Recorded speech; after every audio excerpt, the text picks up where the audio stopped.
Hello, this is Areski of the North Africa Journal and Areski LLC. Today, the 5th of May 2023. By the way, happy Cinco de Mayo.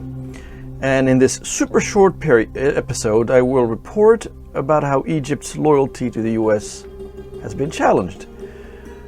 Because it is a short episode, I'm calling it just simply The World Turned on Its Head.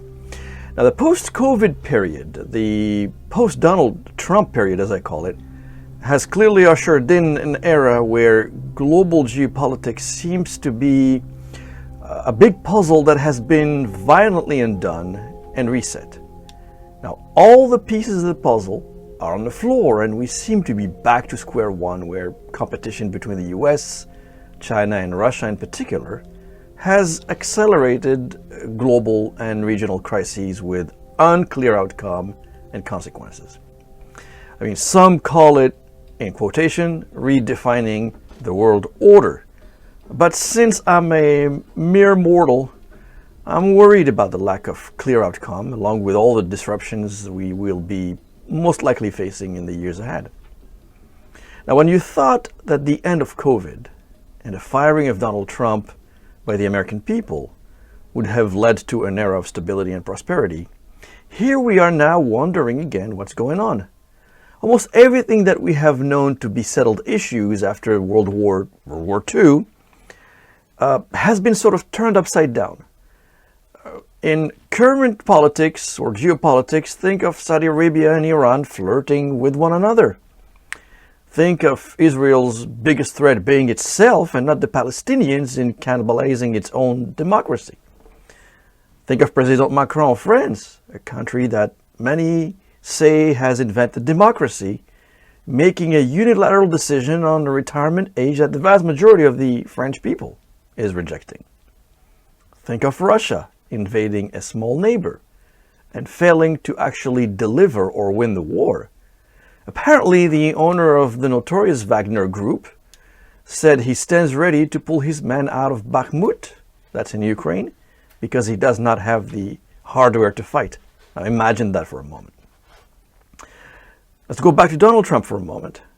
Think of Donald Trump after losing the election and facing major legal challenges. He's still around at 76, poking the bear instead of retiring happily.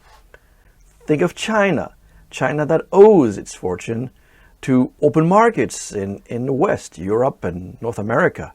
And yet, it is preparing to fight a war with the very region that have brought it to where it is today. These are some of the most visible crises which one can expand to things such as inflation and how the media insist now that artificial intelligence is going to kill our jobs and rule the world soon. I hope you're not as confused and stressed as I am, but let me address some of these very bizarre contradictions that in recent past would not have made sense. In this brief today, I will talk a little bit just about Egypt. Firstly, my comments here do not reflect an endorsement of sort of any policy whatsoever. I'm not naive to believe that countries have to be loyal to foreign governments because these foreign governments are providing them with aid. Nations, after all, are sovereign entities, and as such, they decide whatever is good for them, and Egypt has absolute right to decide what it wants. But in Egypt, what I find interesting is Egypt is a country that gets substantial military and economic aid from the United States. That's where the junta chief, I call him the junta chief, he's a general, and to me, any military man, any sitting military officer becoming a president is a junta chief. So, General Abdelfattah el-Sissi, according to the Washington Post, ordered the manufacturing of 40,000 rockets for the benefits of Russia in the midst of the war in Ukraine. Now, the leaked document apparently said Egypt would deliver artillery shells and gunpowder in what was referred to as top secret deal, a top secret deal. Apparently, Egypt agreed to help Russia because Russia helped Egypt in an unspecified situation. Now, today, neither the Egyptians nor the Americans claim to know anything about this, but if anything, some U.S. lawmakers are likely to probe into this bizarre deal and and will call for some action if proven to be true. The Biden administration has already blocked some 10% of the annual $1.3 billion in aid package to Egypt on the basis of poor human rights records. And although that amount, which is $130 million, does not seem to be a big deal, it's a little money, Egypt is facing a major cash crunch that any dollar withheld could hurt. So naturally, turning to Russia, in my opinion, is a big risk, and that's where you see this sort of weird situation that I call it, the world turned on its head.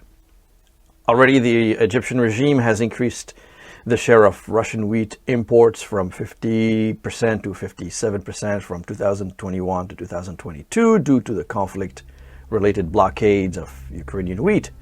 Frankly, I do not fault the Egyptians on this, as the people of Egypt need their bread. But to allegedly plan to send 40,000 rockets, that's a different story. For your information, Cairo is also seeking Moscow's help in railways, in the nuclear energy sector, a situation that Russia must enjoy as it seeks to reduce the US and European influence, particularly the US influence on Egypt.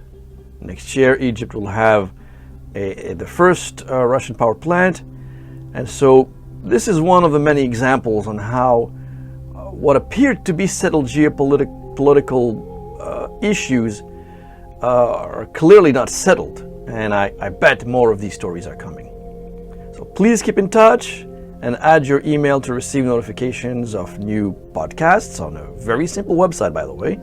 It's areski.africa. Areski.africa, not .com, not .org or .net, just areski.africa. Areski spelled A-R-E-Z-K-I. Thank you and goodbye.